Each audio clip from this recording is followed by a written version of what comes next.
kita berada di rumah asal muasalnya Setia Hati Terapi.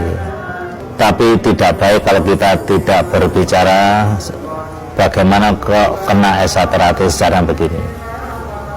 Esa Terapi yang semula bernama Setia Hati Pendak Sporokot, yang kemudian berubah nama menjadi Setia Hati Pemuda Sporokot. Ini didirikan oleh beliau Bapak Arjo Utomo pada tahun 1922 dan berkembang 1924 dan sampai sekarang. Siapa Arjo Utomo? Arjo Utomo adalah seorang patriotik, seorang perintis, dinamakan oleh pemerintah sebagai seorang perintis kemerdekaan. Karena hidupnya beliau di zaman penjajahan, dan beliau ini sangat kuat, sangat katakan betul sekali dalam melawan penjajah Belanda. Sampai-sampai beliau bekerja itu selalu keluar karena keaktifannya melawan penjajah, sehingga beliau ini sering keluar masuk penjara.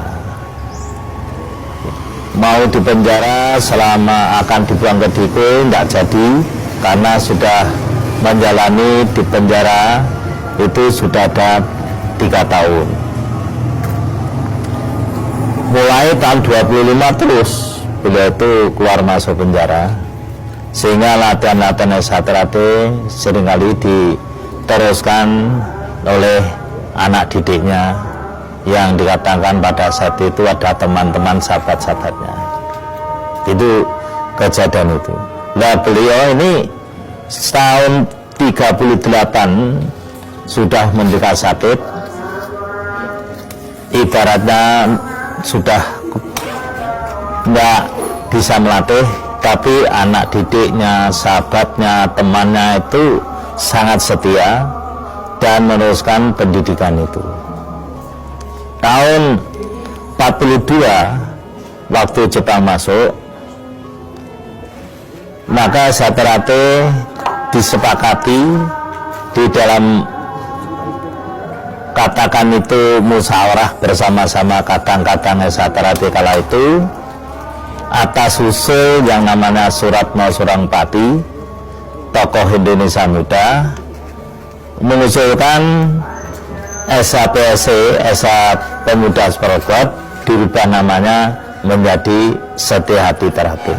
Esa Terapi itu mulai tahun 53 setelah tidak perguruan lagi menjadi organisasi persaudaraan.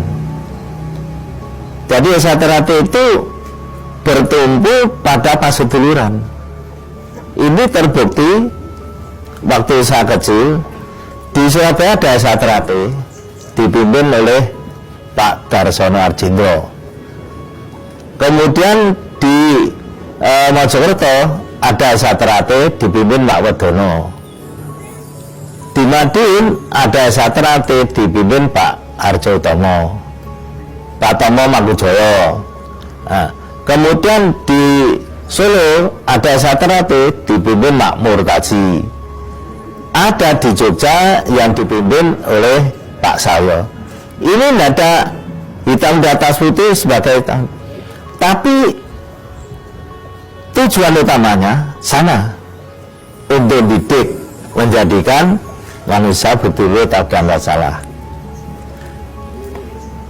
Bagaimana mencapai ini?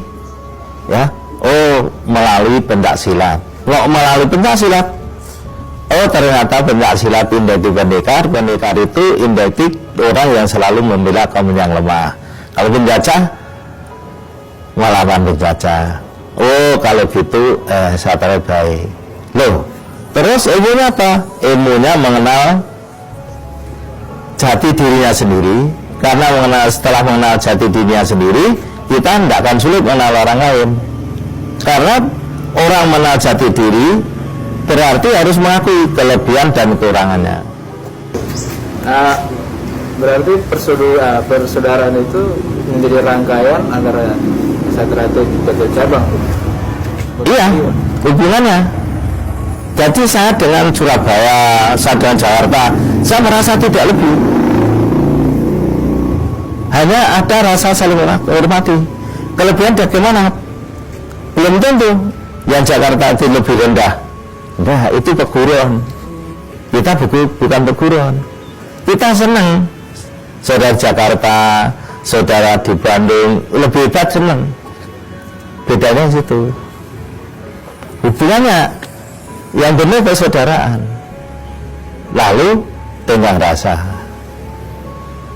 hormat menghormati, itu yang jadi.